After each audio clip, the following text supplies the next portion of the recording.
The Carolina Reaper wing was halfway to her mouth when I finally spoke up. Sheriff Corinne had stolen from me for the last time. She had threatened my family. She had used her badge like a weapon against innocent people for months.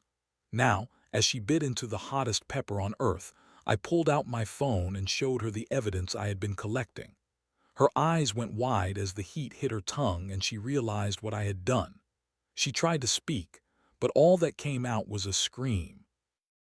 Every year for the past 15 years, I hosted the neighborhood barbecue in my backyard. It was my pride and joy. The whole community looked forward to it. I would spend weeks preparing. I marinated the ribs for 3 days. I slow-cooked the brisket for 12 hours. I made my famous mac and cheese from scratch. The smell of hickory smoke would drift through the neighborhood like a welcome sign.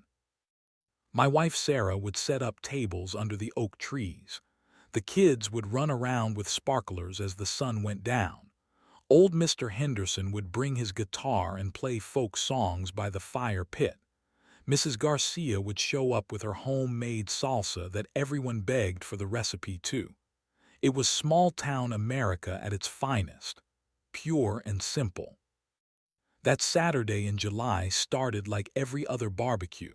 The weather was perfect. The food was ready. The neighbors began arriving around 5 o'clock with their lawn chairs and side dishes. I was flipping burgers on the main grill when I saw the patrol car pull up to the curb. Sheriff Corinne stepped out in her crisp uniform.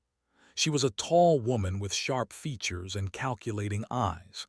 She had been elected 2 years ago on a platform of community policing and neighborhood safety. At first, I thought it was nice that she wanted to join our little gathering. Community relations and all that.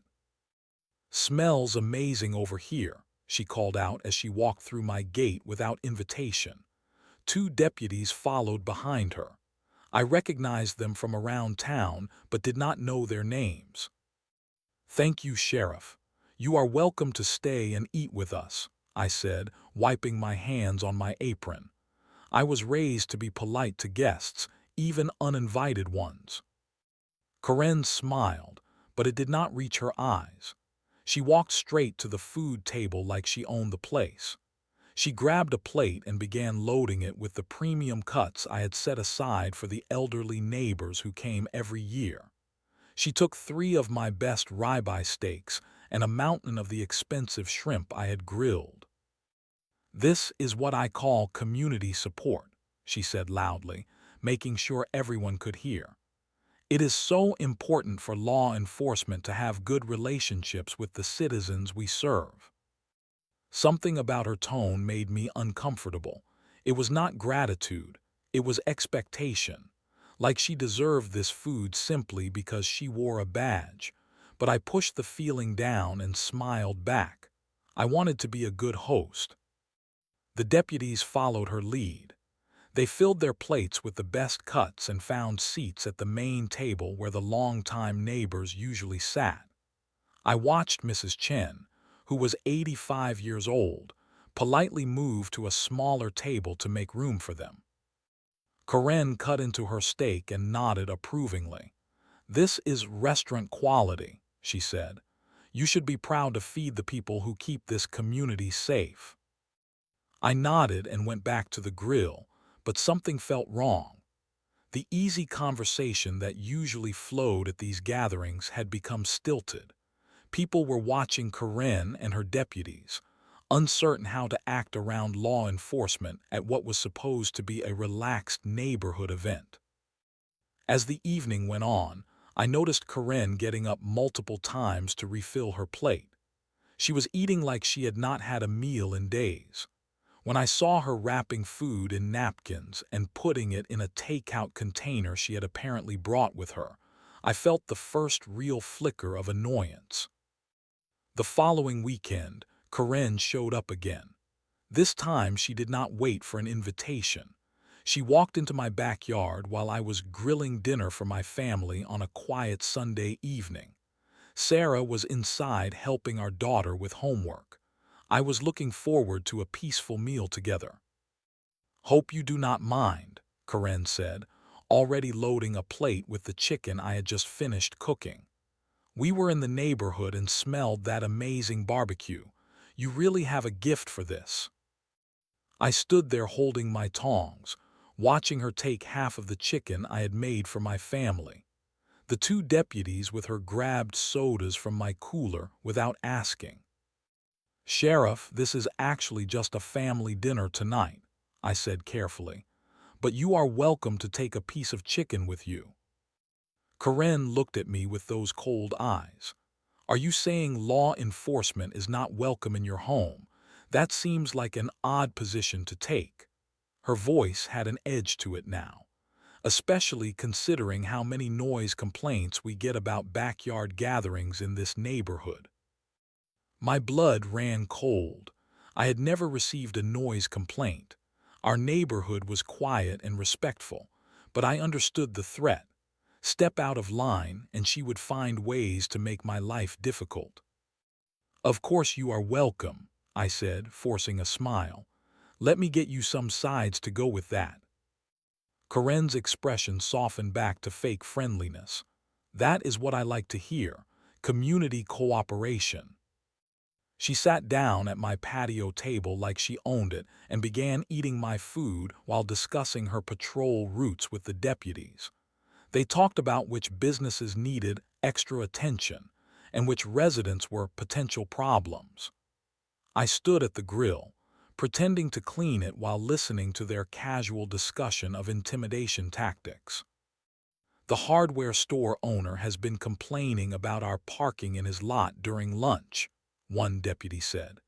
"Maybe we should do some thorough vehicle inspections in that area. You know how many cars have broken tail lights." Karen laughed. "Exactly. People need to understand that cooperation goes both ways." When my daughter came outside to tell me dinner was ready, Karen smiled at her. "What a sweet little girl. I bet she rides her bike around the neighborhood, does she not? We see so many kids not wearing helmets these days. It would be terrible if something happened because parents were not being responsible." The threat was crystal clear. My daughter, my family, nothing was off limits if I did not play along. After they finally left, taking containers of my food with them, Sarah found me sitting on the back porch with my head in my hands. "What was that about?" she asked. "I think we have a problem," I told her. Over the next month, Karen made it a habit to show up whenever I was grilling. It did not matter if it was a family dinner, a small gathering with friends, or just me cooking for myself. She would appear with her deputies like clockwork, always with the same entitled attitude and veiled threats. She would walk through my house to use the bathroom without asking. She would open my refrigerator and help herself to drinks. She would comment on my landscaping, my fence, my sprinkler system, always with the implication that these things might not be up to code. "That back gate looks like it might be a safety hazard," she said one evening while loading up another takeout container. "I would hate for the fire department to have concerns about emergency access." I started to dread cooking outdoors. The joy I had always found in grilling was being poisoned by her presence. But every time I considered saying something, I thought about my daughter on her bike. I thought about mysterious noise complaints and vehicle inspections, and all the ways a corrupt sheriff could make life hell for a regular citizen. I was trapped and Karen knew it. The breaking point came on our wedding anniversary. Sarah and I had planned a quiet dinner at home. I had bought 2 perfect ribeye steaks from the local butcher. They cost me $80, but it was our anniversary. I wanted everything to be special. I had just put the steaks on the grill when Karen's patrol car pulled into my driveway. This time she brought 3 deputies. I watched through the kitchen window as they walked through my gate like they owned the place. "Anniversary dinner?" Karen asked, eyeing the expensive steaks. "How romantic. I hope you do not mind if we join you. It has been a long day protecting this community." My hands clenched around the grill tongs. "Sheriff, those are specifically for my wife and me. It is our anniversary." Corinne's smile disappeared. "I see. And here I thought you cared about supporting law enforcement. My mistake." She walked over to the grill and looked down at the steaks. "These look perfect, restaurant quality as always." She picked up my spatula and flipped them over. "You know, I have been getting some interesting reports about this property. Noise complaints, possible fire code violations. Some neighbors are concerned about all the smoke coming from back here." "What neighbors?" I asked. "I have lived here for 12 years. I have never had a complaint." "Well, you have them now," Corinne said coldly. "And I am required to investigate every report thoroughly. That could mean inspectors coming out, fire department, health department, code enforcement. These investigations can take months. They can be very expensive for homeowners." The threat hung in the air between us. I looked at Sarah through the kitchen window. She was watching the interaction with growing alarm. "Of course, if we could work together to resolve this amicably," Corinne continued, "I am sure we could avoid all that unpleasantness. Community cooperation is so important." She reached over and picked up both steaks with her bare hands, dropping them onto plates the deputies had brought from my kitchen. "These will be perfect for us. Thank you so much for your generosity." I stood there speechless as she and her deputies sat down at my patio table and began eating my anniversary dinner. One of them opened a bottle of wine I had been saving for the occasion. "This is excellent," Corinne said, cutting into my steak. "You really know how to treat public servants right." Sarah came outside at that moment, dressed in the new dress she had bought for our anniversary dinner. She looked at the empty grill, then at Corinne eating our steaks. "Where is our dinner?" she asked quietly. "Change of plans, honey," I said, my voice barely steady. "Why do not you order us a pizza?" I watched my wife's face crumble as she realized what had happened. 23 years of marriage, and I could not even protect our anniversary dinner from a corrupt cop. After they left, Sarah and I sat in our kitchen eating delivery pizza in silence. Finally, she spoke. "This cannot continue," she said. "She is stealing from us. She is threatening our family. What is next?" I did not have an answer. I felt powerless against someone who could use her badge as a weapon. What could I do? File a complaint with her own department, call the state police and claim the local sheriff was stealing my barbecue? Who would believe me? That night I lay awake staring at the ceiling. Corinne had crossed a line that could not be uncrossed. She had violated the sanctuary of my home. She had stolen from my family.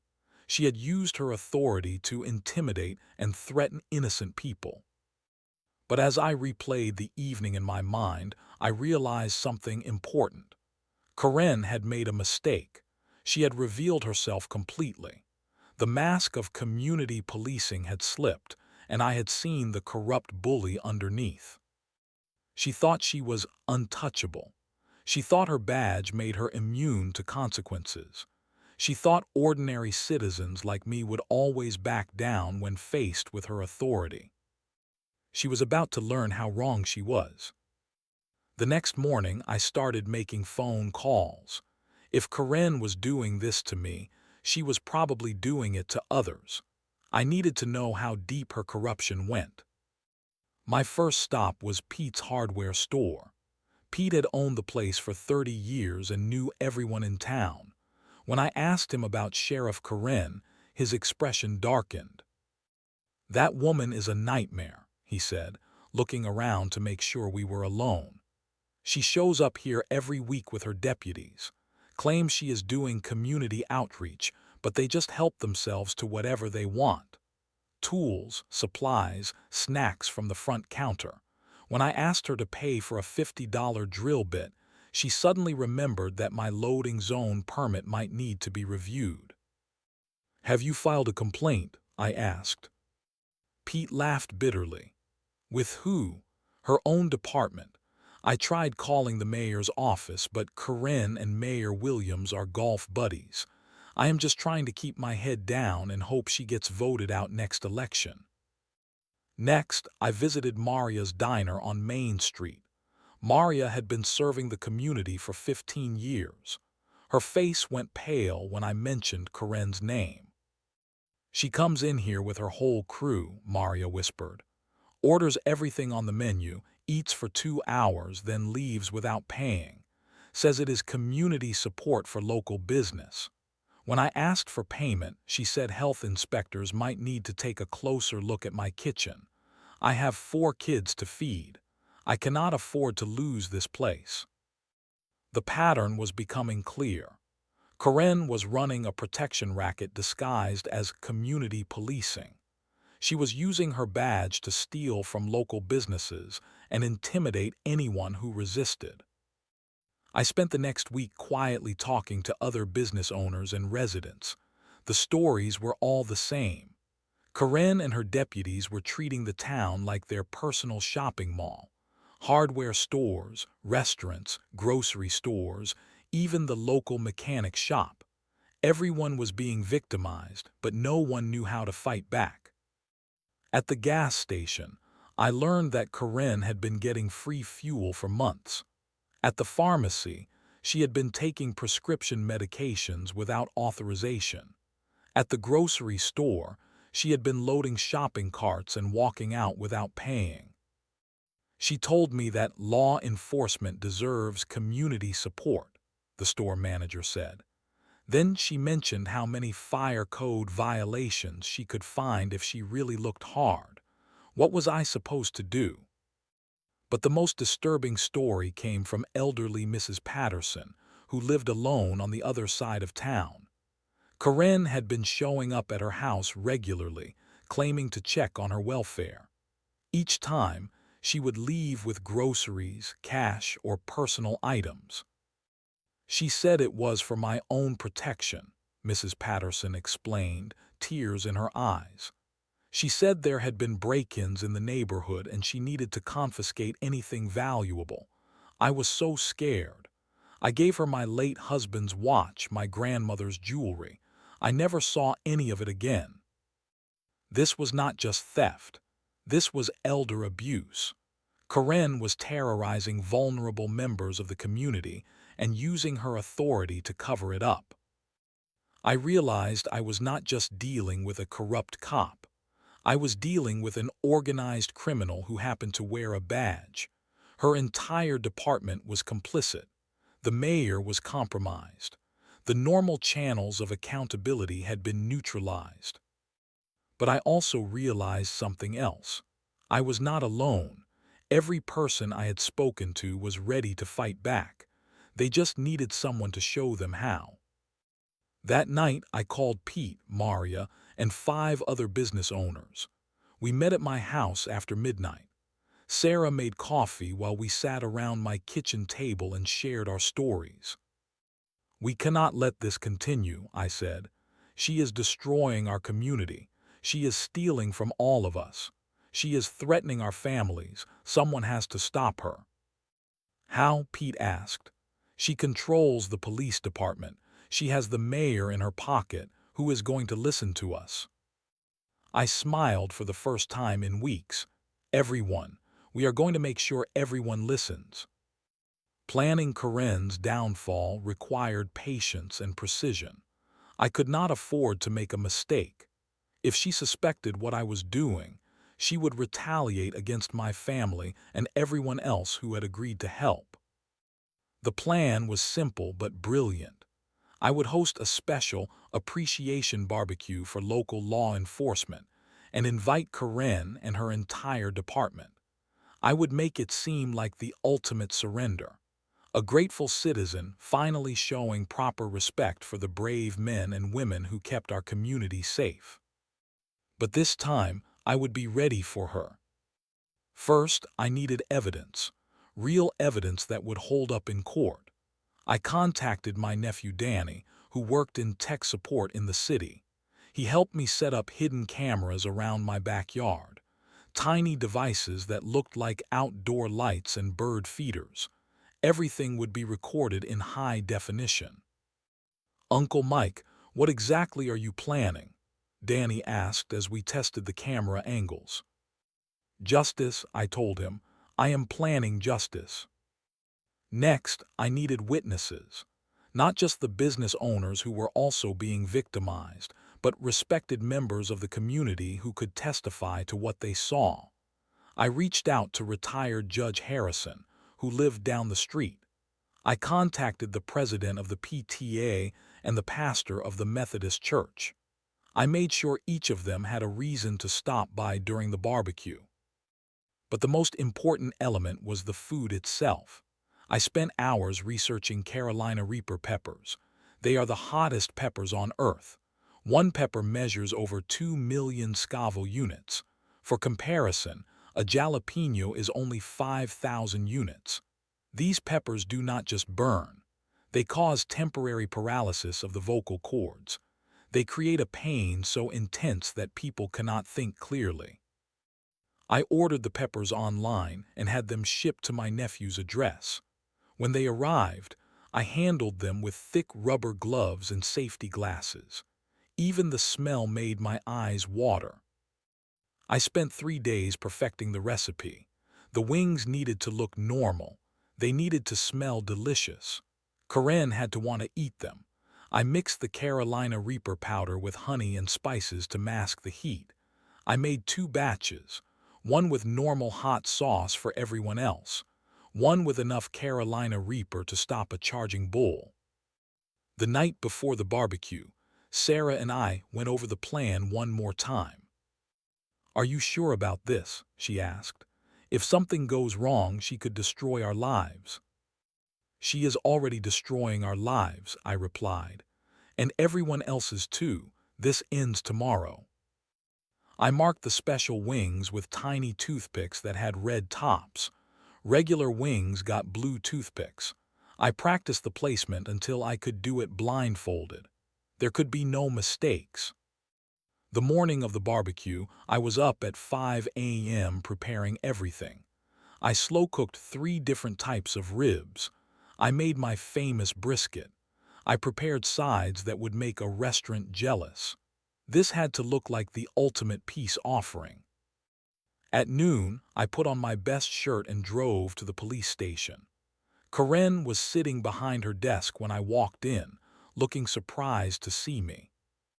"Sheriff," I said with a big smile, "I owe you an apology. I have been thinking about our conversations, and I realize I have not been showing proper appreciation for everything you do for this community. I would like to make it up to you." Corinne leaned back in her chair, suspicious but interested. "What did you have in mind?" "A proper appreciation barbecue. This Saturday, just for law enforcement, the best food I have ever made. My way of saying thank you for keeping us all safe." I watched her eyes light up with greed. She was already thinking about all the free food she would get. "That sounds wonderful," she said. "Very thoughtful of you. What time should we be there?" 5 o'clock, and please bring your whole team. I want to do this right." As I walked out of the police station, I felt a mixture of excitement and terror. The trap was set. In 4 days, Sheriff Corinne would get exactly what she deserved. I just hoped I was strong enough to see it through. Saturday evening arrived with perfect weather. The hidden cameras were recording. The witnesses were positioned around the neighborhood, ready to drop by at exactly the right moment. The evidence was compiled and ready to present. The Carolina Reaper wings were waiting. Corinne arrived at 5 o'clock sharp with 6 deputies in tow. She was practically strutting as she walked through my gate, like a queen arriving at her own coronation. "This is more like it," she announced to her team. "Finally, someone who understands how to treat law enforcement with proper respect." I smiled and welcomed them warmly. "Sheriff, I am so glad you could make it. I have prepared something extra special just for you." The smell of barbecue filled the air. The regular wings were already on the table, along with ribs, brisket, and sides. Everything looked perfect. Corinne and her deputies loaded their plates with the usual enthusiasm, but I guided Corinne specifically toward the special wings. "These are my signature Carolina wings," I said, pointing to the ones with red toothpicks. "I made them specifically with you in mind. Extra spicy, just like you mentioned you preferred." Corinne's eyes lit up.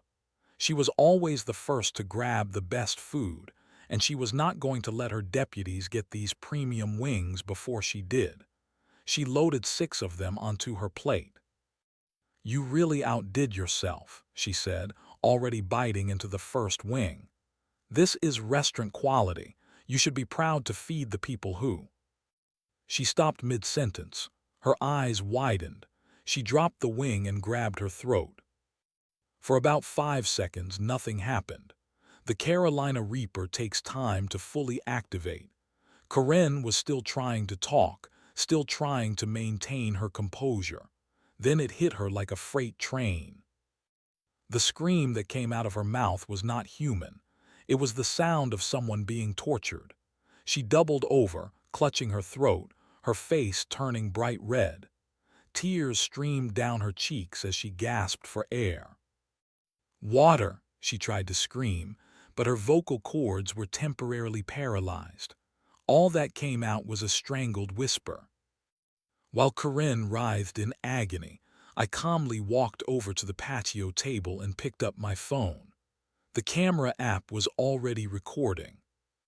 "Sheriff Corinne," I said in a clear, steady voice, "while you are dealing with the consequences of your choices, I would like to show you something." I held up my phone so she could see the screen. Even through her tears and pain, she could make out the video footage of her stealing from my anniversary dinner. Her eyes went wide with a mixture of pain and terror. "This is from 3 weeks ago," I continued, "when you stole my anniversary steaks and threatened my family, but I have much more than that." I swiped to the next video. Corinne taking food from Pete's hardware store, then Maria's diner, then the grocery store. Weeks of documented theft and intimidation. By now, the other deputies had realized something was wrong. They started toward me, but suddenly the back gate opened and retired Judge Harrison walked in, followed by Pastor Williams and the PTA president. "Good evening, everyone," Judge Harrison said calmly. "I hope we are not interrupting anything important." Corinne was still on her knees, gasping and choking. The deputies looked confused and frightened. They had no idea what was happening or how to respond. "Actually, your timing is perfect," I said. "Sheriff Corinne was just about to explain to all of us how she has been using her badge to steal from local businesses and intimidate innocent citizens." I played more videos. The elderly Mrs. Patterson describing how Corinne had taken her jewelry. Maria explaining how Corinne had eaten at her diner for months without paying. Pete talking about the threats and intimidation. "This is all evidence of criminal abuse of power," I announced to the growing crowd. "Sheriff Corinne has been running a protection racket in our town. She has been stealing from businesses, threatening families, and using her authority to commit crimes." Corinne finally managed to stand up, though she was still gasping and crying. Her face was swollen and red. She could barely speak. You cannot. This is assault," she wheezed. "Actually," Judge Harrison said, stepping forward, "giving someone spicy food is not assault. But using your badge to steal from citizens, threaten families, and abuse elderly residents definitely constitutes multiple felonies." Pastor Williams was recording everything on his phone. The PTA president was taking notes. More neighbors had gathered to see what was happening. Corinne looked around at all the witnesses, all the cameras, all the evidence being compiled against her. For the first time since I had known her, she looked afraid. "This is not over," she whispered through her swollen throat. "You have no idea who you are dealing with." "Actually," I said, "I know exactly who I am dealing with. A criminal who happens to wear a badge, but not for much longer." Karen tried to retaliate immediately. The next morning, she showed up at my house with a warrant to search for illegal substances. She was convinced she would find something to charge me with, but I was ready for her. My nephew Danny had spent the night at my house, along with Pastor Williams and 2 other witnesses. Everything was being recorded. Karen could not plant evidence or make false claims with so many people watching. She tore through my house for 2 hours, looking increasingly desperate as she found nothing incriminating. Finally, she stormed out empty-handed, her face still swollen from the Carolina Reaper wings. But her problems were just beginning. Judge Harrison had already contacted the state attorney general's office. The videos I had recorded were being reviewed by investigators who specialized in police corruption. Pastor Williams had shared the story with the local newspaper, and reporter Sarah Jenkins was asking uncomfortable questions. Within 48 hours, the story exploded across social media. "Sheriff uses badge to steal barbecue" became a viral sensation. The videos of Karen threatening local businesses were shared thousands of times. News stations from 3 states picked up the story. The mayor tried to contain the damage by calling it a misunderstanding and poor communication. But more victims were coming forward every day. The grocery store manager provided receipts showing months of unpaid bills. The gas station owner showed security footage of Karen filling up patrol cars and personal vehicles without payment. Most damaging of all was Mrs. Patterson's testimony. When the 80-year-old grandmother described how Karen had terrorized her and stolen her late husband's watch, even Karen's supporters had to admit there was a serious problem. The state attorney general announced a formal investigation into the entire sheriff's department. Internal affairs was suspended and replaced with outside investigators.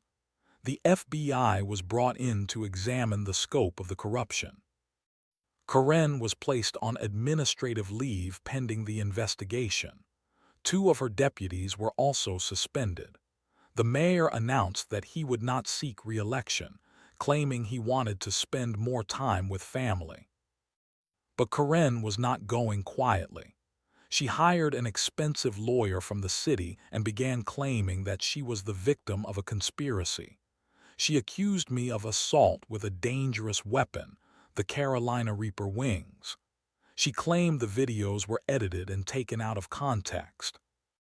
Her lawyer held a press conference where he painted Karen as a dedicated public servant who was being persecuted by ungrateful citizens. He claimed the food theft was actually community policing, and that the payments were simply delayed due to paperwork issues. The strategy might have worked in the old days, when corrupt officials could control the narrative. But this was the age of social media and viral videos. Karen's excuses sounded ridiculous when people could watch her stealing steaks from my anniversary dinner. The investigation revealed the true scope of Karen's crimes. Over 18 months, she had stolen an estimated $50,000 worth of goods and services from local businesses. She had filed false reports to cover up her activities. She had used her authority to intimidate witnesses and victims. The corruption went beyond simple theft. Karen had been taking bribes to ignore certain traffic violations. She had been selling confiscated property for personal profit. She had been using department resources for personal errands and family events. 3 of her deputies were also implicated. They had been following her lead, intimidating business owners, and taking whatever they wanted.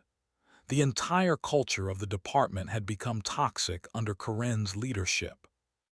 But the most important discovery was that we were not alone.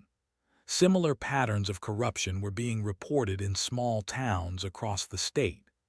Corinne's operation was part of a larger network of corrupt officials who had learned to exploit the trust and respect that communities traditionally showed law enforcement.